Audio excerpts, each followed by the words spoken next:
ఓకేనా అమ్మ చూడండి, సెకండ్ బీకామ్ థర్డ్ సెమ్ వాళ్ళు ఇందాక చెప్పిన సబ్జెక్టు కార్పొరేట్ అకౌంటింగ్, ఇప్పుడు చెప్తున్న సబ్జెక్టు బిజినెస్ స్టాటిస్టిక్స్. మన ఇందులో మీకు ఏం చెప్పానంటే సగటుల 5 రకాలు అని చెప్పాను. మెజర్స్ ఆఫ్ సెంట్రల్ టెండెన్సీ అని చెప్పి, కేంద్ర స్థానం కొలతలు అని చెప్పి, కేంద్ర స్థానం కొలతలు ఎన్ని రకాలు చెప్పాను? 5. ఒకటి ఏం చెప్పాను? అంకమధ్యమం. బాగా గుర్తుపెట్టుకోండి, రోజు అనుకుంటూ ఉంటుంది. మధ్యగతం, బాహుళకం, గుణమధ్యమం, హరమధ్యమం. ఇంగ్లీష్ మీడియంలో arithmetic mean, median, mode, geometric mean, harmonic mean. 5 types of averages are there అని చెప్పాను. అందులో వచ్చి ఫస్ట్ మెథడ్ ఏం చెప్పాను? అర్థమెటిక్ మీన్ అని చెప్పాను. తెలుగులో అంకమధ్యమం అని చెప్పాను. అయితే ఈ అంకమధ్యమాన్ని గణించడానికి ఎన్ని శ్రేణులు ఉన్నాయని చెప్పాను? 3 శ్రేణులు. అంటే by calculation of arithmetic mean using 3 series of that. First series is individual, second one discrete, third one continuous. తెలుగులో చెప్తే అంకమధ్యమాన్ని ఎన్ని రకాల శ్రేణుల్లో గణించవచ్చు అని చెప్పాను? 3 రకాల శ్రేణులు. ఒకటి ఏంటి? వ్యక్తిగత శ్రేణులు. రెండోది ఏంటి? విచ్ఛిన్న శ్రేణులు. మూడోది ఏంటి? అవిచ్ఛిన్న శ్రేణులు. ప్రతి మెథడ్లో మీకు ఏం చెప్పాను? వ్యక్తిగత శ్రేణులు 2 పత్రాలు ఉంటాయని చెప్పాను. మళ్ళీ తిరిగి అంటే ఇండివిజువల్ సిరీస్లో 2 టైప్స్ ఆఫ్ మెథడ్స్ ఉంటాయని చెప్పాను. ఫస్ట్ వన్ ఏంటి? Direct method. సెకండ్ వన్ ఏంటి? Indirect method. అంటే ప్రతి పనికి ఒక ప్రత్యక్ష పద్ధతి, ఒక పరోక్ష పద్ధతి 2 ఉంటాయి. అలా మీరు రోజు రీక్యాప్ వేసుకోవాలి. ఈ స్టాట్ మీరు అనుకున్నంత ఈజీ కాదు, విన్నసేపు చాలా ఈజీగా ఉంటుంది. లాస్ట్ మనకు ఒక 200-300 సూత్రాలు వస్తాయి. ఏ సూత్రాన్ని ఎప్పుడు అప్లై చేయడానికి మనకు కన్ఫ్యూషన్ ఉంటుంది. కాస్త మీ పూర్వ విద్యార్థులు అడగచ్చు ఎక్కడెక్కడ దెబ్బతిన్నారని. అంచేత చాలా జాగ్రత్తగా ఫాలో అవ్వాలి. ఇదంతా రీక్యాప్ రోజు ఎందుకు చేస్తున్నానంటే మనం స్టార్ట్ చేసే చాప్టర్ పేరు చెప్తాం. అయితే ఇప్పుడు మనం చెప్తున్న మెథడ్ పేరు ఏంటంటే అంకమధ్యమం. ఏ మెథడ్ చెప్తున్నాను ఇప్పుడు? రెండో మెథడ్ డిస్క్రీట్ సిరీస్. ఏ మెథడ్ చెప్తున్నాను అందులో? Direct method. అర్థమైందా? తెలుగు మీడియం ఏం చెప్తున్నాను? అంకమధ్యమం, విచ్ఛిన్న శ్రేణులు. ఏ పద్ధతి చెప్పినానమ్మా? ప్రత్యక్ష పద్ధతి. అంకమధ్యమం, విచ్ఛిన్న శ్రేణులు. ఎన్నో పద్ధతి? ప్రత్యక్ష పద్ధతి. ఇది ఎన్నో శ్రేణులు? రెండో శ్రేణులు. మన క్లాసులో వ్యక్తిగత శ్రేణుల గురించి చెప్పాను, ఇప్పుడు విచ్ఛిన్న శ్రేణుల గురించి చెప్తున్నాను. ఇప్పుడు ఒక లెక్క రాసుకున్నాను తెలుగు మీడియం వాళ్ళు. 40 మంది విద్యార్థులకు వచ్చిన మార్కులు క్రింది ఇవ్వడమైనది. ప్రత్యక్ష, దగ్గర పద్ధతి లేదా పరోక్ష పద్ధతి. దగ్గర పద్ధతి లేదా పరోక్ష పద్ధతి ద్వారా అంకమధ్యమాన్ని గణన చేయండి. మీరు ఇంగ్లీష్ మీడియంలో రాసుకోండమ్మా. 40 members of students marks obtained is given below. Calculate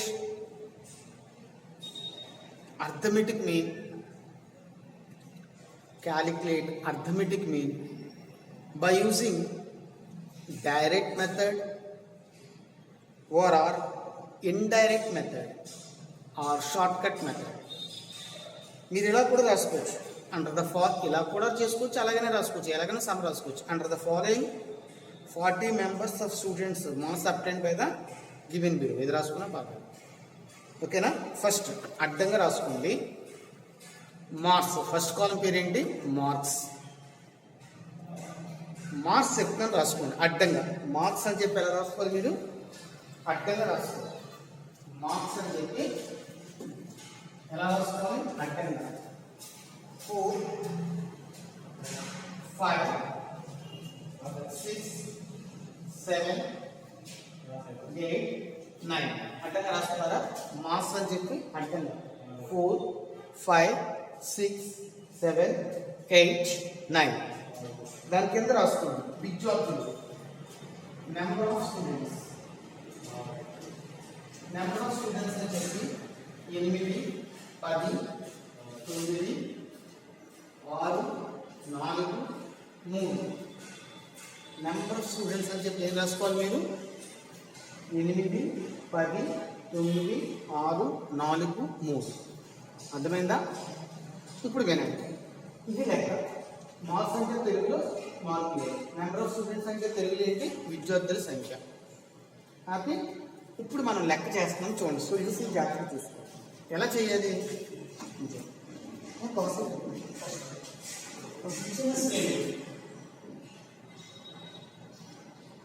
మీరు చేసే మెథడ్ మీరు ఎడిటింగ్ పెట్టుకోండి పైన.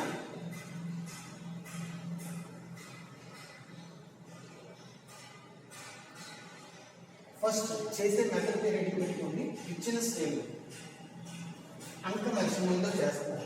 ఏ పద్ధతి? ప్రత్యక్ష పద్ధతి. సొల్యూషన్ ఇంగ్లీష్ మీడియం రేటింగ్ ఎలా పెట్టుకుంటారు? Arithmetic reading. ఏ సిరీస్ ఇది? Big series, discrete series. ఏ మెథడ్ ఇది? Which method? Direct method. ఇలా హెడ్డింగ్ పెట్టుకోండి. ఫస్ట్ ఏం చేసుకోవాలి? మార్క్స్ అని ఇలా న్యూగా వేసుకోండి. ఎంత ఇచ్చారు? 4 5 6 7 8 9. నెంబర్ ఆఫ్ స్టూడెంట్స్ అంటే విద్యార్థుల సంఖ్య 8 10 9 6 4 3 ఇలా వేసుకోండి. ఫస్ట్ ఏం చేయాలి? క్రాస్ గీతలు తీసేసుకోవచ్చు. హ్యాపీగా ఉంటుంది. ఫస్ట్ మీరు ఏం చేయాలి? సొల్యూషన్లో ఫస్ట్ ఎఫెక్ట్స్ కట్టాలి. దేన్ని ఎఫ్ అనుకోవాలి, దేన్ని ఎక్స్ అనుకోవాలి? మార్క్స్ని ఎక్స్ అనుకోవాలి. ఏమనుకోవాలి? ఎక్స్. విద్యార్థుల సంఖ్య నెంబర్ ఆఫ్ స్టూడెంట్స్ ఏమనుకోవాలన్నమాట? ఎఫ్ అనుకోవాలి. ఇది ఎక్స్ అనుకోవాలి, ఇది ఎఫ్ అనుకోవాలి. మీరు ఏం చేయాలి? ఎఫ్ ఎక్స్ అయితే మల్టిప్లై చేయాలి. మల్టిప్లై చేయడం అర్థం అంటే గుణించాలి. చూడండి ఒకసారి. 4 వందలు ఎంత? 32. 5 10 ఎంత? 50. 6 9 ఎంత? 53. 7 6 ఎంత? 42. 8 4 ఎంత? 32. 9 3 ఎంత? 27. అర్థమైనా? ఇది మొత్తం యాడ్ చేయండి. మొత్తం యాడ్ చేస్తే ఎంత వస్తుంది? 237. ఇది మొత్తం యాడ్ చేయండి 40. సూత్రం రాసుకోండి. Bar x is equal to sigma f x by L. Bar x is equal to ఏంటి? దీన్ని మ్యాథమెటిక్స్ వాళ్ళంటే ఎక్స్ బార్ అని చదువుతారు, మనం బారక్స్ అని చదవచ్చు. అంటే దీన్ని ఎలా పిలవచ్చు అనమాట? ఎక్స్ బార్ అని పిలవచ్చు, బారక్స్ అని పిలవచ్చు. అంటే అర్థమెటిక్ మీనింగ్ సింబల్ ఏంటనమాట? బారక్స్. అంటే ప్రతిదానికి ఒక లోగో, ఒక సింబల్ ఉంటుంది కదా. మనకు సిద్ధార్థ కాలేజ్ ఒక సింబల్ ఉందా లేదా? శ్రీ చైతన్య కాలేజ్ ఒక లోగో ఉంటుందా ఉండదా? మన యూనిఫామ్స్ మీద వాటి మీద లోగో వేస్తారు కదా. అలాగే అంకమధ్యానికి లోగో ఏంటనమాట? సింబల్ ఏంటనమాట? బారక్స్. సూత్రం ఏంటి? బారక్స్ ఇచ్చుకోండి sigma f x by L. Bar x ఇచ్చుకోండి సిగ్మా ఎఫెక్స్ ఎంత వచ్చింది? 237. దీన్ని మొత్తం కూడుకోవాలి. కూడితే 237 వచ్చింది. చూడండి. 4 2 6 6 2 10 10 10 2 12 239. 239 కరెక్ట్. 2 2 4 2 6 2 8 2 15 15 20 7 2 2 9 9 10 11 14 15 15 ఓకేనామా? 10 4 4 14 18 18 20 237 వచ్చింది. సూత్రం ఏం చెప్పాలి? Bar x is equal to 237 by ఎలా వచ్చిందంటే చూడండి. Bar x is equal to sigma f x by దీని యొక్క డిస్క్రిప్టివ్ వర్ణన రాయాలి. అందులో వర్ణన అక్కడ రాసించాలి. హియర్ హియర్ అంటే అర్థం ఇక్కడ అని రాసుకొని తెలియదు. హియర్ అంటే అర్థం ఏంటి? హియర్ అంటే ఇక్కడ.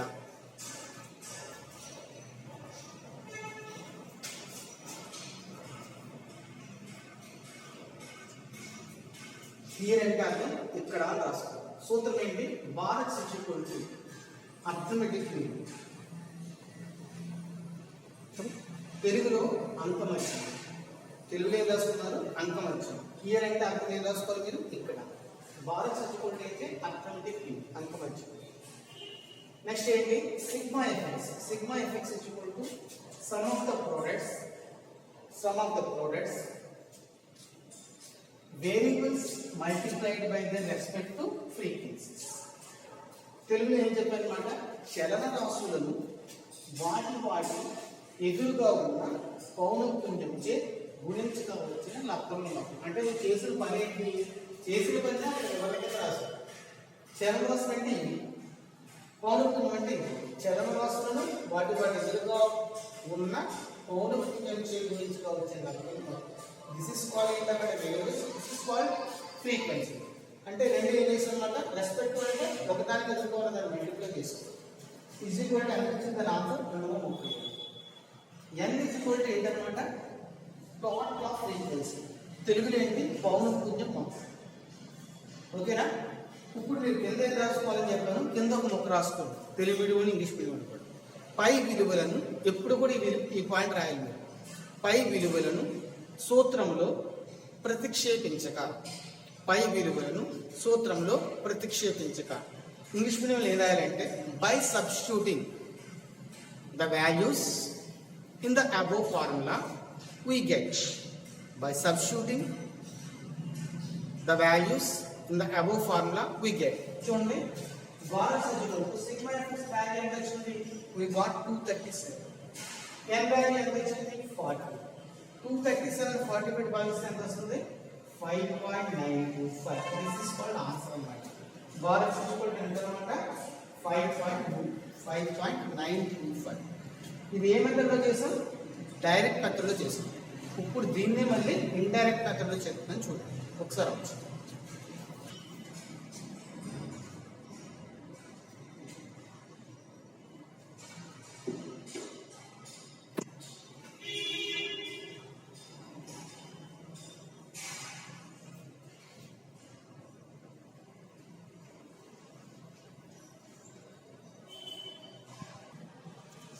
చూడమ్మా, ఇందాక నేను ప్రత్యక్ష పద్ధతి చెప్పాను, ఇప్పుడు మనం ఏం చెప్తున్నాను, దగ్గర పద్ధతి. అంటే ప్రతి లెక్కని ఎలా చేయాలని చెప్పాను.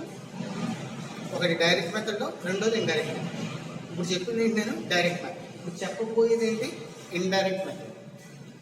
మళ్ళీ లెక్క మళ్ళీ రాసుకోవాలి మీరు. ఎలా చెప్పింది ఇందాక లెక్క కాదనమాట.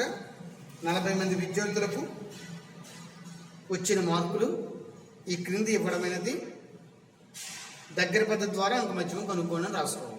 మార్క్స్ ఎంత, 4 అడ్డంగా, 5, 6, 7, 8, 9 అడ్డంగా వేసుకోండి. విద్యార్థుల సంఖ్య ఎంత, 8, 10. అంటే 4 కింద 8, 5 కింద 10, 6 కింద 9, 7 కింద 6, 8 కింద 4, 9 కింద 3. ఇంగ్లీష్ మీడియం నేను రాసుకోవాలి మీరు ఇందాకట్లాగే. The given data belongs to 40 members of students. Calculate arithmetic mean by using indirect method. పైన చెప్పేసాను కదా లెక్క, దాని సొల్యూషన్ ఇప్పుడు చెప్తాను చూసుకోండి. ఇప్పుడు వినండి సరిగ్గా. ఫస్ట్ ఏం పెట్టుకుంటే హెడ్డింగ్ అవుతుందండి, అంకమర్చి. ఏ పద్ధతి, ఇచ్చిన శ్రేణి. ఏ మెథడ్, పరస్పరం. అంకమర్చి ఏ మెథడ్, ఇచ్చిన శ్రేణులు పరస్పరం దగ్గర పద్ధతి. ఇంగ్లీష్ మీడియం ఏం రాసుకోవాలి, arithmetic mean, discrete series, indirect method. Telugu medium ఏం రాసుకోవాలి, అంకమత్యం. పైన చూడండి అక్కడ అంకమత్యం. విచ్చిన శ్రేణులు ఎన్నో పద్ధతి, పరోక్ష పద్ధతి. నెక్స్ట్ ఇంగ్లీష్ మీడియం హెడ్డింగ్ ఏం పెట్టుకుంటారు, అర్థమెటిక్ మీన్. ఏ మెథడ్, ఇండైరెక్ట్ మెథడ్. ఏ సిరీస్, డిస్క్రీట్ సిరీస్. ఫస్ట్ మనకి మార్క్స్ నేర్చుకుంటాం. 4, 5, 6, 7, 8, 9 మార్క్స్ ఎలా చేసుకోవాలి, 4, 5, 6, 7, 8, 9. విద్యార్థుల సంఖ్య, నెంబర్ ఆఫ్ స్టూడెంట్స్. అంటే ఎలా రాసుకోవాలి, 8, 10, 9, 6, 4, 3. ఇప్పుడు మీరు ఏం చేయాలంటే బిఎక్స్ అని తీసుకోవాలి. బిఎక్స్ అంటే అర్థం ఏంటనమాట, ఈ చలన రాశుల నుంచి ఒకటి ఊహించుకోవాలి. ఏం చేయాలి, ఈ చలన రాశుల నుంచి ఒకటి ఊహించుకోవాలి. అంటే ఆ వేరియబుల్స్ నుంచి out of this variables have to assume one variable. అంటే ఇక్కడ మీరు లెక్కలో 4 ఉంచుకోవచ్చు, 5 ఉంచుకోవచ్చు, 6 ఉంచుకోవచ్చు, 7 ఉంచుకోవచ్చు, 8 ఉంచుకోవచ్చు, 9 ఉంచుకోవచ్చు. 3 లెక్క చేసుకోవచ్చు. నేను ఊహించుకున్నానంటే 6 ఉంచుకున్నాను. మనకు 6 కిలోమీటర్ల ఐడియాలో ఉంది. 6 నుంచి 4 మరి హెల్త్ కాలేజ్ వరకు వెళ్ళిపోతున్నాను. 6 నుంచి 4 చేస్తే ఎంత, -8.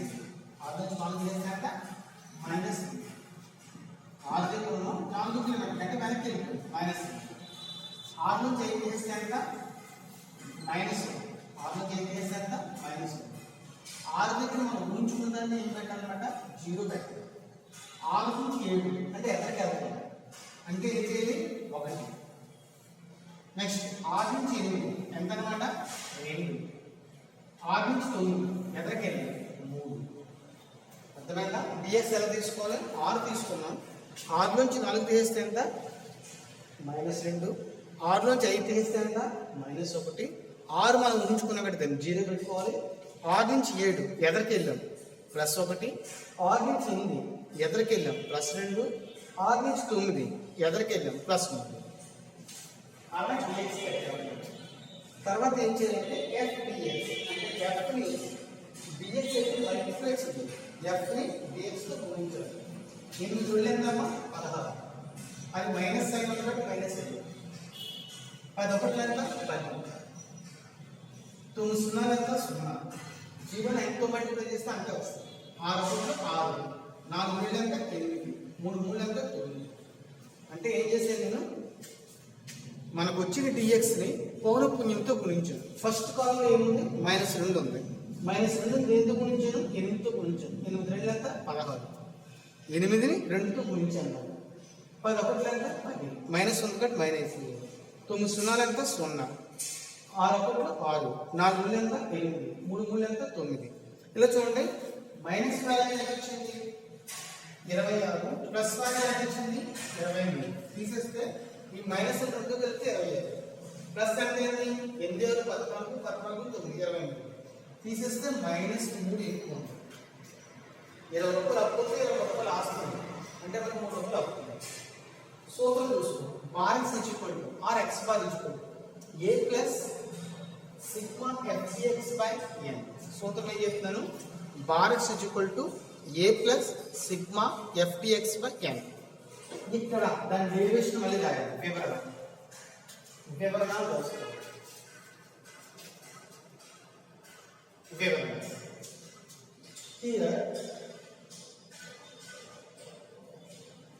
బార్ ఈక్వల్ ఏంటన్నమాట అంకవచనం తెలుగులో చెప్తే దీన్ని ఏమంటారు అర్థమెటిక్ మీన్ తెలుగు మీడియం ఏంటి అంకవచనం ఇంగ్లీష్ మీడియం ఏంటి arithmetic mean sigma FDX sum of the products అంటే ద్విజాల మొత్తం some of the products deviations from assumed mean multiplied by the respective frequency తెలుగులో ఏంటి ఊహించిన అంకమత్యం నుంచి వచ్చిన చలనవాసులను వాటి ఎదురుగా ఉన్న పౌనఃపున్యం చే గుణించగా వచ్చిన లబ్ధాల మాత్రం ఏం చెప్తున్నాను మళ్ళీ చెప్తున్నాను చూసుకోండి బారక్స్ అంటే ఏంటి అంకమత్యము arithmetic mean sigma FDX equal to ఏంటన్నమాట సమ్ ఆఫ్ ద ప్రొడక్ట్స్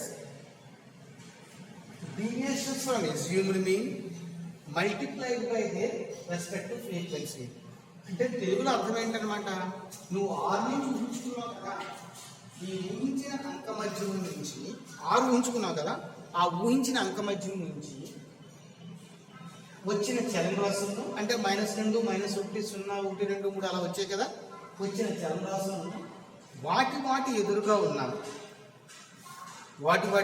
ఉన్న పౌనఃపున్యం చే గుణించుగా వచ్చిన లబ్ధం మొత్తం n equal to total of frequency n equal to ఏంటి టోటల్ ఆఫ్ ఫ్రీక్వెన్సీ తెలుగులో అర్థం ఏంటి పౌనఃపున్యం మొత్తం అప్పుడు కింద ముక్క రాసుకోండి పై విలువలను సూత్రంలో ప్రతిక్షేపించగా దాని కింద రాసుకోవాలి ఇంగ్లీష్ మీడియం ఏం రాయాలి by substituting the values in the above formula we get అని రాసుకున్నారా ఇప్పుడు చూడండి బార్ ఏ వాల్యూ ఎంత 6 మనం ఊహించుకున్నదంతా 6 అంతే కదా ఏ వాల్యూ ఎంత 6 ఊహించుకున్నాం ప్లస్ సిగ్మా FDX వాల్యూ ఎంత వచ్చింది మనకి -3 n అంటే ఎంత 4 బార్ ఈక్వల్ టు 6 ప్లస్ -3/40 అంటే ఎంత వస్తుంది దీన్ని భాగిస్తే 0.075 వస్తుంది చూడండి ప్లస్ ఇంటూ మైనస్ ఏమవుతుంది మైనస్ అంటే మనకి ఎంత వచ్చింది బార్ సచిపోటు 6 మైనస్ 0.07 తీసేస్తే ఎంత వచ్చింది ఆర్ నుంచి తక్కువ కాబట్టి 5.925 వచ్చింది. అంటే మనకి గుర్తులు ఏంటంటే ప్లస్ ఇంటూ ప్లస్ ఇచ్చుకుంటూ ప్లస్ ప్లస్ ఇంటూ మైనస్ ఇచ్చుకుంటూ ఏంటి మైనస్ మైనస్ ఇంటూ మైనస్ ఇచ్చుకుంటూ ప్లస్ మైనస్ ఇంటూ ప్లస్ ఇచ్చుకుంటూ ఏంటనమాట మైనస్ ఆ గుర్తు కూడా పక్కన వేసుకోవాలి. అంటే ఏం చెప్పారు బారక్స్ ఇచ్చుకుంటూ A plus sigma f d x by n bar x ఇచ్చుకుంటూ ఏ అంటే అంత 6 ఉంచుకుందాం plus sigma f d x value ఎంత వచ్చింది -2 బై ఎన్ వాల్యూ ఎంత 40 ఎన్ అంటే 40 ఈ 3 40 పెట్టి భాగిస్తే -0.07 వస్తుంది ప్లస్ మైనస్ ఏమవుతుంది మైనస్ ఆర్ నుంచి 0.07 పెట్టి చేస్తే వస్తుంది 5.925 వస్తుంది. ఇది ఇండైరెక్ట్ మెథడ్. అర్థమైందా? ఈ రెండు మెథడ్లు మీకు చెప్పాను. ఒక సమ్ ఇస్తున్నాను చేసుకోండి. రాయండి. Calculate arithmetic mean in discrete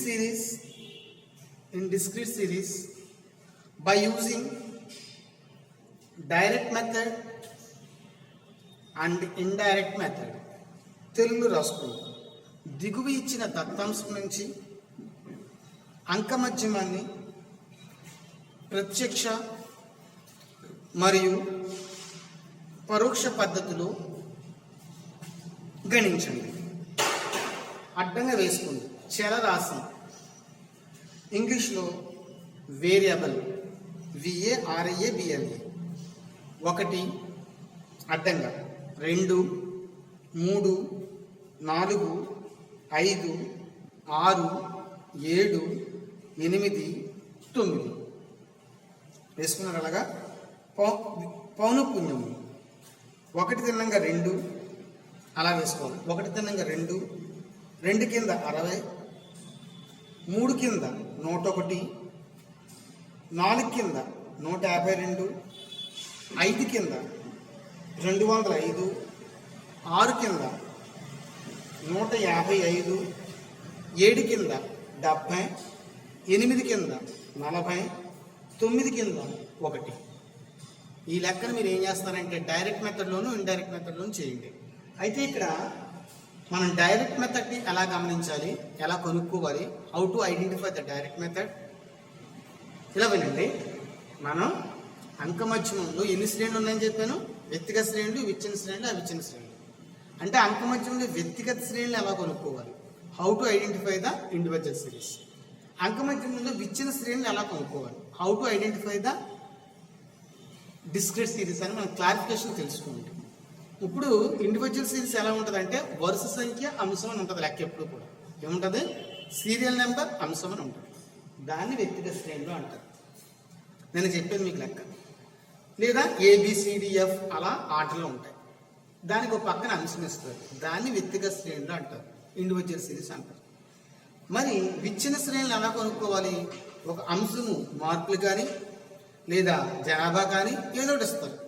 పక్కన ఏమిస్తారు అనమాట? ఫ్రీక్వెన్సీ కంపల్సరీ ఉంటుంది, విద్యార్థుల సంఖ్య. అర్థమైందా? దీన్ని డిస్క్రీట్ సిరీస్ అంటారు. మళ్ళీ చెప్తున్నాను. వ్యక్తిగత శ్రేణులు ఎలా ఉంటాయి? అంశము అంటే ABCD అని కానీ 1 2 3 4 5 అని కానీ ఉంటాయి. నెక్స్ట్ ఒక చలరాశి ఇస్తారు, 40 30 50 అలా ఏదో ఇస్తారు. దాన్ని వ్యక్తిగత శ్రేణులు అంటారు. విచ్ఛిన్న శ్రేణులు ఎలా ఉంటుంది అనమాట? కంపల్సరీ అంశం ఉంటుంది, అంటే మార్కులు కానీ జనాభా కానీ ఏదో అంశం, బుక్స్ కానీ ఏదో ఉంటుంది. దాని పక్కనే ఉంటుంది అనమాట విద్యార్థుల సంఖ్య, ఫ్రీక్వెన్సీ కంపల్సరీ ఉంటుంది. దీన్ని డిస్క్రీట్ సిరీస్ అంటారు. రేపు చెప్పబోయేది అవిచ్ఛిన్న శ్రేణులు, కంటిన్యూస్ సిరీస్.